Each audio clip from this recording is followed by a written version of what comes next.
Assalamualaikum warahmatullahi wabarakatuh. Alhamdulillahirobbilalamin. Wasyukurillah walimatillah la khala wala quwata illa billahil aliyil azim. Ya Dek, gerak aja. Hilang itu nanti krimnya. Gerak aja. Udah ayo, udah.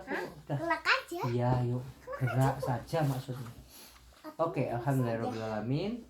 Syukurillah. Walimatillah la khala wala quwata illa billahil aliyil azim. Tadi di kantor ayah ada Ustaz Zainuddin, kebetulan ada kajian. Di lantai 2 kan? Enggak jadi di musola. Jangan ya. Dari Ayah pas itu lihat di status kan ayah post. Oh iya kemarin. Ya kemarin. Alhamdulillah tadi itu membahas bagaimana keutamaan surah Al-Fatihah. Betul. Siapa yang bisa baca surah Al-Fatihah? Jadi tahu tuh dulu. A'udzu billahi minasyaitonir rajim. Bismillahirrahmanirrahim. Alhamdulillah rabbil alamin. Arrahmanirrahim. Maliki yaumiddin.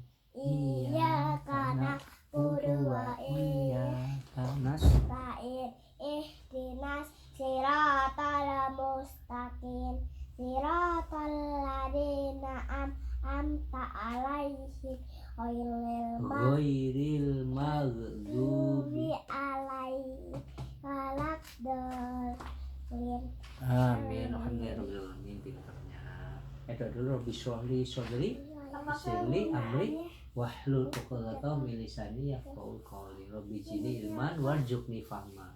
Ya salah satunya surat Al-Fatihah itu merupakan surat Ummul Quran. Jadi pembukaan Quran, dan juga sebenarnya tadi Ustadz yang itu menjelasin bahwa sebenarnya doa apapun itu dengan Al-Fatihah itu bisa benar-benar ini sama Allah. Jadi Al-Fatihah itu bukan hanya untuk doa untuk orang yang meninggal, tapi orang yang sehat. Misalkan Mbak doain Dedek, ya Allah jagalah Dedek, semoga Dedek terus sehat, Al-Fatihah kayak gitu. Auzubillah dibaca kayak gitu. Atau mau ujian doa dulu, ya Allah berilah kemudahan saat Mbak atau Dedek ujian, Al-Fatihah. Iya, oke ya. Oke, ayah akan lanjut bagaimana kisah teladan Islami Rasulullah dan Khulafaur Rasyidin. Apa? Ya, yaitu kisah tentang bagaimana kisah Harmuzan. Siapa itu Harmuzan? Ya. Tak tahu saya. Nahawan adalah kebanyakan atau Dek. Nahawan adalah salah satu provinsi kerajaan Persia. Gubernurnya adalah Harmuzan. Ternyata Harmuzan itu adalah gubernur kerajaan Persia. Persia itu di mana? Persia itu di sana, jauh. Seseorang yang sangat memusuhi Islam. Jadi ia dan pasukan Persia pemimpinnya kerap melakukan peperangan dengan pasukan Muslim. Ia selalu terjun langsung dalam setiap peperangan itu dan berjuang dengan gigih. Ia benar-benar memperlakukan pasukan Muslim sebagai musuh besar. Pada sebuah peperangan, pasukan Harmuzan kalah. Pasukan Muslim berhasil menangkap dan menawan Harmuzan. Kini gubernur yang gagah dan pemberani itu sudah tidak berdaya di hadapan kaum Muslim. Ia yakin dirinya pasti akan dijadikan budak, dipenjara, atau bahkan disiksa, sebab selama ini ia telah banyak menyakiti hati umat Muslim. Sudah tidak terhitung orang-orang Islam yang menjadi korban dalam peperangan yang ia korbankan. Namun dugaan itu ternyata salah besar. Pihak Muslim, Mbak apa tuh Mbak? Kiki ini kenapa nanti? Aduh kesangkut. Pihak Muslim sama sekali tidak menyisakannya atau menjadikannya budak. Mereka malah memperlakukan Harmuzan dengan baik. Mereka bahkan membebaskan Harmuzan dan hanya mewajibkannya membayar jizyah. Jizyah adalah pajak yang dikenakan pada kaum kafir yang tidak mau masuk Islam dan telah berjanji untuk tidak melakukan penyerangan. Harmuzan sama sekali tidak menyangkanya, sebab hukuman itu sama sekali tidak sebanding dengan kekejaman yang pernah ia lakukan. Ia pun pulang dengan hati gembira. Dalam keadaan yang sangat baik, tidak seperti tawanan perang yang pada umumnya. Meskipun sudah diperlakukan dengan baik, tapi rupanya Harmuzan masih menyimpan kebencian yang dalam terhadap kaum muslim. Sesampainya di pusat kekuasaannya, ia langsung menyusun strategi dan mengumpulkan pasukan untuk menggempur tentara Islam. Kali ini ia hendak menyerang habis-habisan dan sangat berambisi untuk menang. Pertempuran dahsyat kembali terjadi. Pasukan muslim rupanya sudah menyiapkan kekuatan untuk meredam serangan-serangan dari kaum pemberontak. Harmuzan dan pasukannya terus terdesak dan akhirnya mundur. Adapun Harmuzan kembali tertangkap dan ditawan oleh pasukan muslim. Ia dibawa ke hadapan Khalifah Umar bin Khattab. Harmuzan merasa gentar. Kali ini ia yakin akan dihukum mati sebab tindakannya sangat keterlaluan. Sebelumnya ia sudah dimaafkan, tapi kemudian malah mengadakan serangan lagi. Wajahnya sangat pucat saat menghadap Khalifah Umar. Apakah kau adalah Harmuzan, gubernur Nawahan yang telah beberapa kali memberontak? Tanya Umar. Ya, akulah orangnya, jawab Harmuzan berusaha memberanikan diri. Khalifah Umar kembali bertanya. Kamu sudah berkali-kali melanggar perjanjian dengan kaum muslimin. Apakah kamu mengakuinya? Ya, aku memang melakukannya, jawab Harmuzan tanpa berusaha menyangkalnya. Apakah kau sadar bahwa perbuatanmu itu adalah kejahatan dan ada hukuman yang sangat berat atas kejahatanmu itu? Tanya Umar. Ya, aku menyadarinya dan aku siap untuk menerima hukuman itu. Tapi aku mohon kabulkan satu permintaanku sebelum aku mati, pinta Harmuzan. Apa yang kau inginkan? Aku merasa haus, bolehkah aku meminta segelas air? Tanya Harmuzan. Khalifah Umar mengangguk. Ia memerintahkan prajurit untuk membawakan segelas air. Wahai Khalifah Umar, aku takut kepalaku akan dipenggal sebelum sempat meminum air ini, ujar Harmuzan. Jangan khawatir, tidak akan ada yang menghukummu sebelum kamu menghabiskan air minum itu, saud Umar tegas. Harmuzan terdiam sejenak. Tiba-tiba ia tersenyum penuh kemenangan, lalu berujar, wahai Umar, kau telah berjanji untuk tidak menghukumku sampai aku menghabiskan air minum ini.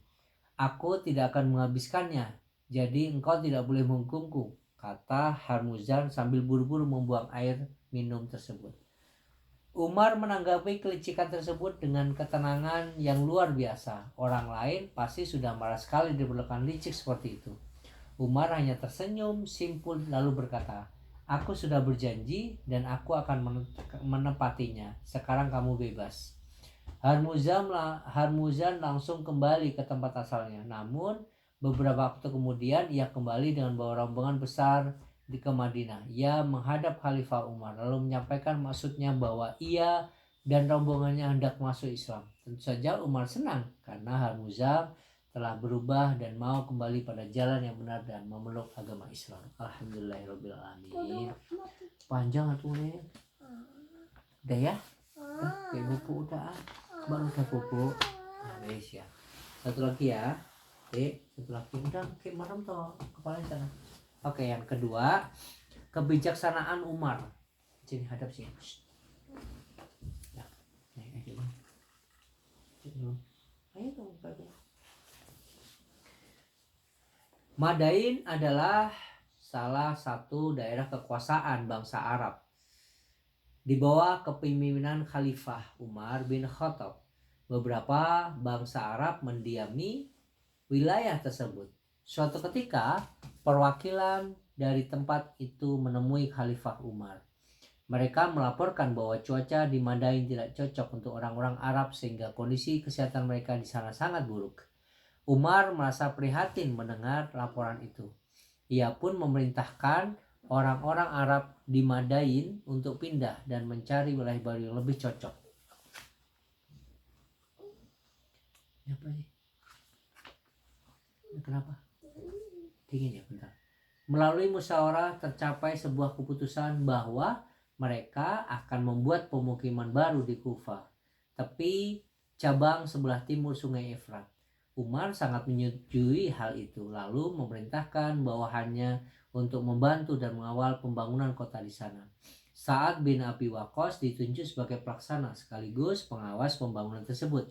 Ia adalah sahabat yang banyak berjasa dalam perjuangan Islam. Ia seorang gubernur dan panglima perang yang termasyhur. Umar tidak ragu memilihnya untuk berangkat ke Kufah. Saat membangun berbagai tempat hingga Kufah menjadi kota yang layak ditinggali oleh kaum muslim. Namun rupanya Sa'ad juga membangun sebuah bangunan megah dengan gapura di depannya untuk dirinya sendiri. Kabar tentang kemegahan rumah Sa'ad beserta gapuranya terdengar hingga ke Madinah dan akhirnya sampai kepada Umar. Sang khalifah merasa gelisah. Ia merasa tindakan Sa'ad kurang tepat. Umar segera menulis surat yang berisi perintah untuk merobohkan gapura yang ada di depan rumah mewah tersebut. Seorang utusan dikirim ke Kufah untuk menyampaikan surat itu ke Sa'ad. Sa'ad bin Abi Waqqas menyambut utusan Umar dengan baik dan persilahkan masuk ke rumahnya yang sangat luas dan mewah. Namun utusan tersebut menolak masuk. Ia hanya menyerahkan sebuah surat lalu pamit. Sa'ad membaca surat dari Umar dengan penuh perhatian. Wahai Sa'ad, aku mendengar laporan bahwa Anda telah membangun sebuah bangunan mewah untuk Anda sendiri dan membangun 10 gapura di depannya. Gapura itu bisa membatasi Anda dengan rakyat Anda. Itu bukanlah bangunan Anda, melainkan tempat untuk bertugas. Gapura yang Anda bangun akan menghalangi rakyat Anda dari Anda. Karena itu, Anda harus menghancurkan gapura tersebut. Setelah membaca surat itu, Sa'ad mengangguk-angguk. Dengan bijaksana ia segera melaksanakan perintah khalifah dengan sangat dihormatinya Umar bin Khattab. Shadaqallahul adzim. Alhamdulillahirrahmanirrahim. Kita selesai. Besok kita lanjutkan lagi Umar dan pengemis ceritanya. Ya, subhanakallah huma wa bihamdika asyhadu alla ilaha illa anta astaghfiruka wa atubu ilaik. Assalamualaikum warahmatullahi wabarakatuh. Waalaikumsalam warahmatullahi wabarakatuh.